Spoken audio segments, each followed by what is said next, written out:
this episode of Gardener Gone Wild from Wellington Botanical Gardens.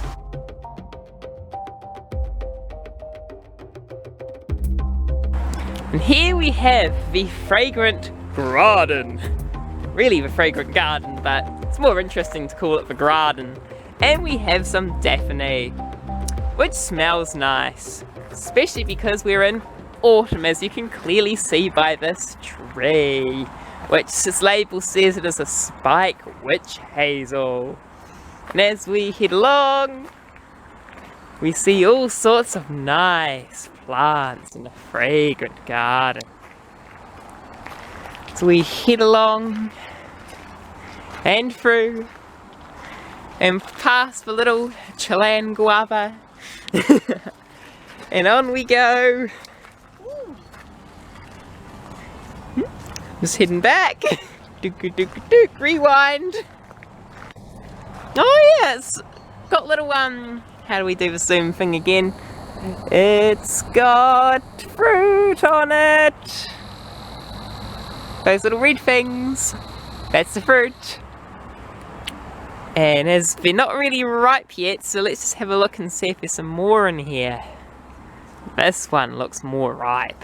Still not fully ripe, but it's time for the taste test.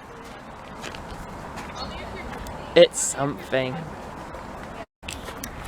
So as you can see, these spring bulbs are springing.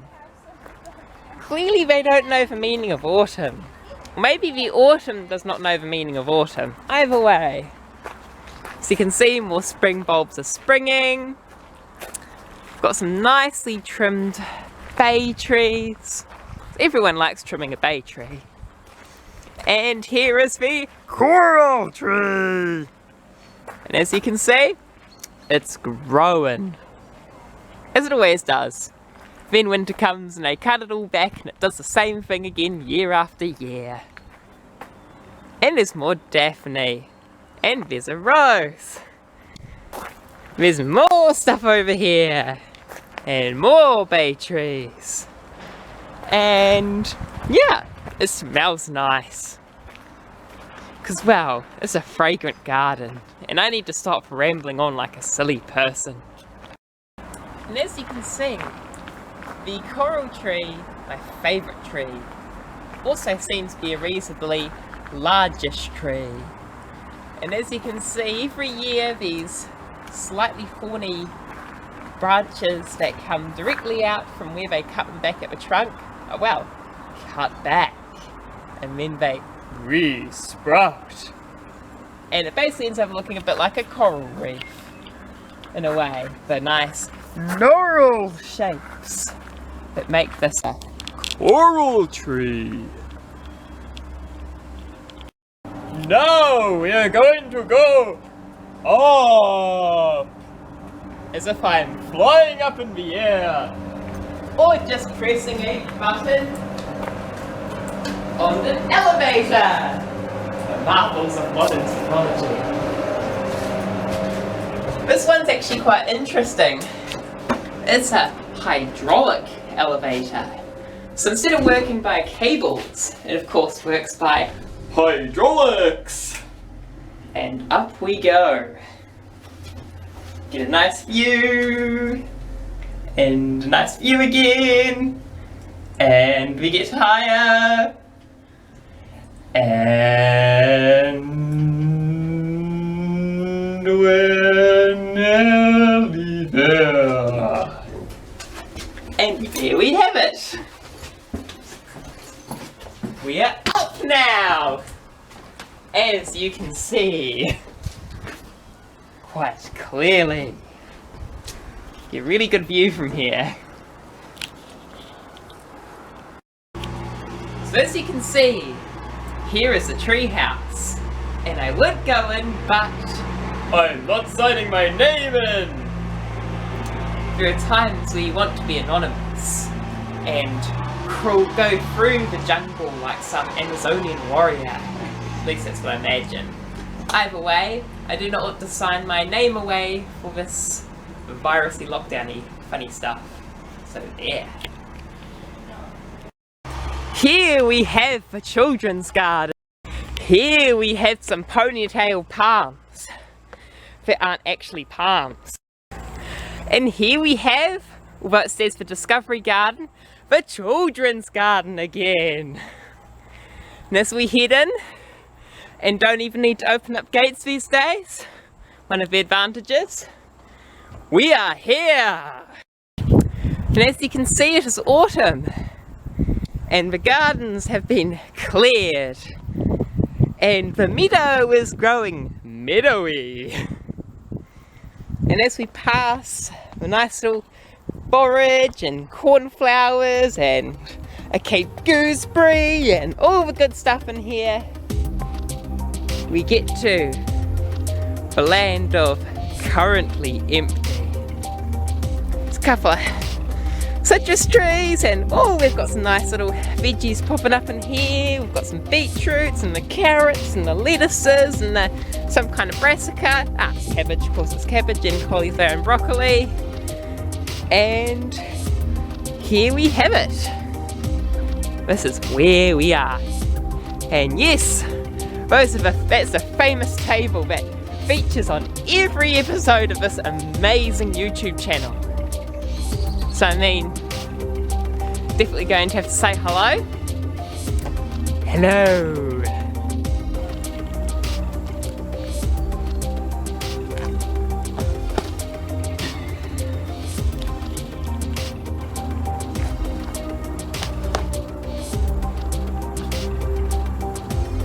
And let's take two.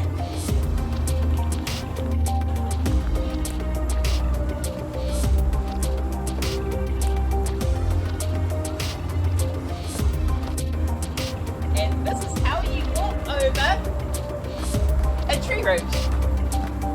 Just showing off. In the jungle, the mighty jungle, there are spring bulbs now. In autumn.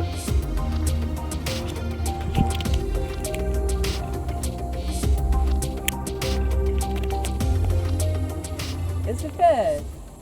It's the plane. It's a bro. It's a bromeliad. It's a huge clump. It's still a bromeliad. Just look at the flowers in the centre here and the pigmented leaves that are designed to draw the pollinators in. The spiny leaves. And the fact it's in a succulent garden, which means it's a more drought tolerant plant. And yes, the pineapple is a bromeliad too. I like growing bromeliads. This is an agave. Some people call them a century plant. Not many types generally live for a century, although they seem to take a fairly long time to flower. Agaves are an interesting plant. They're actually the source of the fibre sisal, which is used in, some of those biodegradable scrubbing pads. Of course, they're made into a form of alcohol in, Central American countries, and I won't mention the name of it here. It's a beautiful plant, succulent, got lots and lots of these lovely spiny spines. Yes, they're prickly, because they're spiny spines.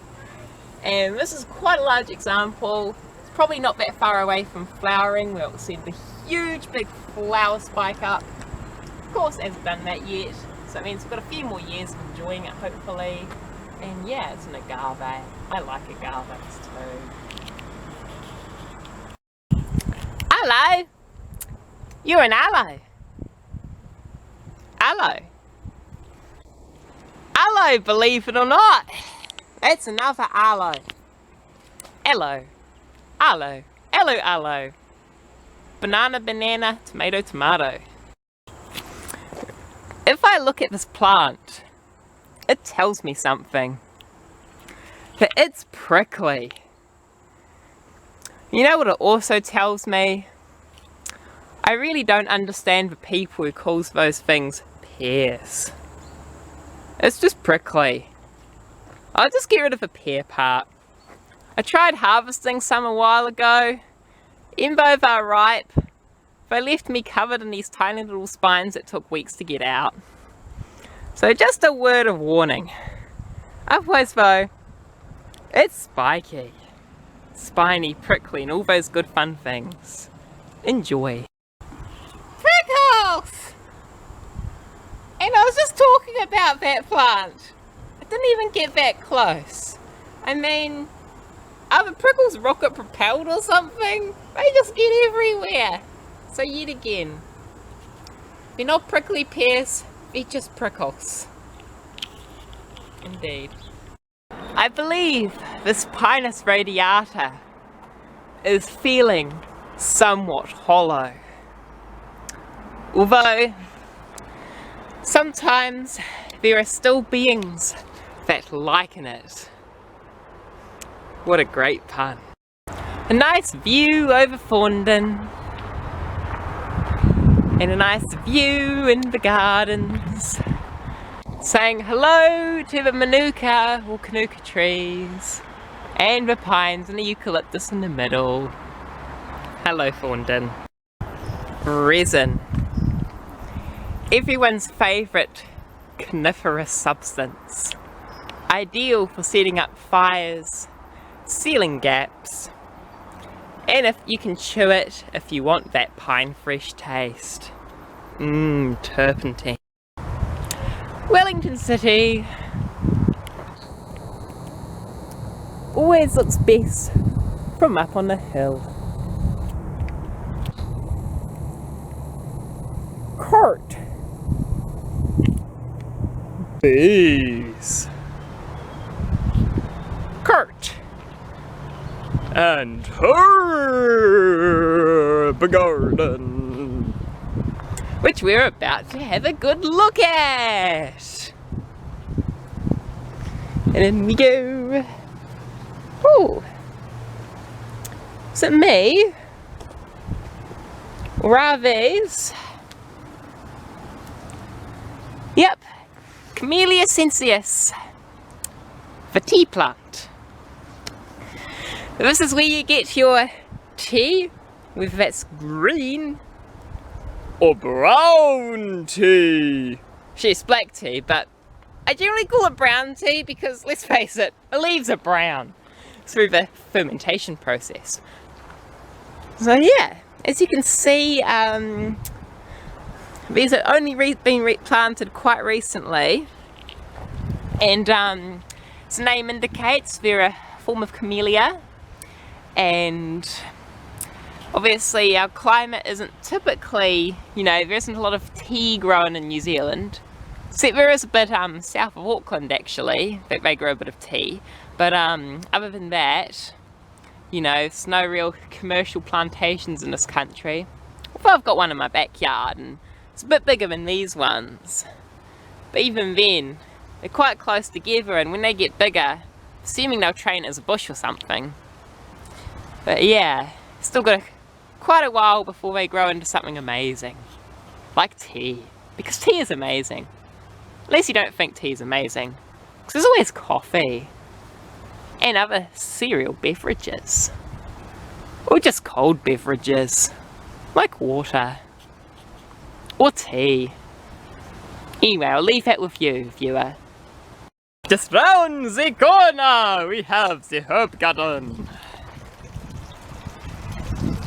Herb garden. Teasels.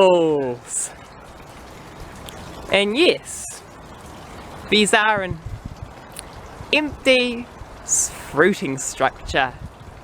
So you can see all the little holes, there obviously were seeds in there. And the teasel, as in the spiny part there, actually used to be used to prove fibres when spinning them. Other than that though, this is a nice decorative thing to have in your house, or just to look at outside. Either way, who doesn't like a teasel? Not much to report really. Garden looks fairly barren, but that is A, autumn, and B, autumn. And as you can see, gardeners are toiling away, doing a nice tidy up and getting the garden ready for another season. And there's also an olive tree. Hello, olive tree. How are you today? I believe this hedge would keep marauders at bay. Isn't that funny? Since it's a bay hedge. And look here, we have a bee. This is what happens when you're full of plants wood full of worms. You get wormwood. And here we have pineapple sage. A plant that is actually looking awesome at this time of year. Now you might be wondering, pineapple sage, is this sage? No, it is not. It obviously means it's clearly lacking in wisdom. No, it's a salvia. Not a saliva, a salvia. Something to do with the Latin, the people who came up with the Latin language and thought that this plant made salves, which clearly the genus does. So it's a salvia. Hello, pineapple salvia.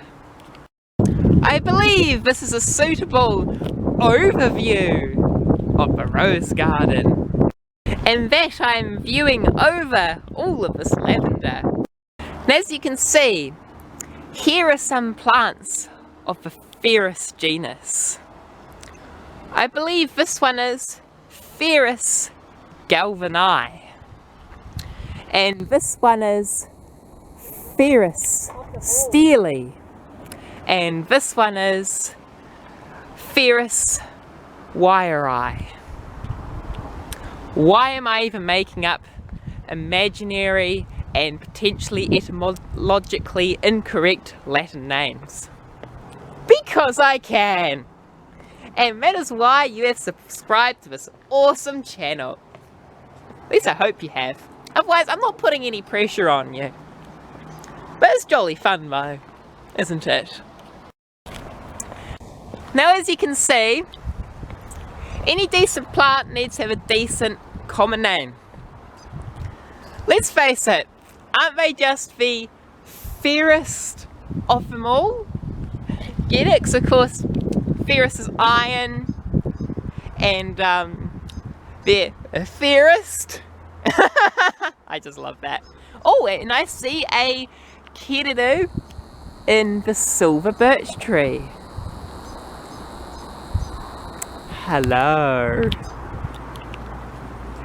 Goodbye. Everyone loves a silver birch. Everyone also loves a nice fat pigeon even more. Everyone loves a sleepy kiriru. That.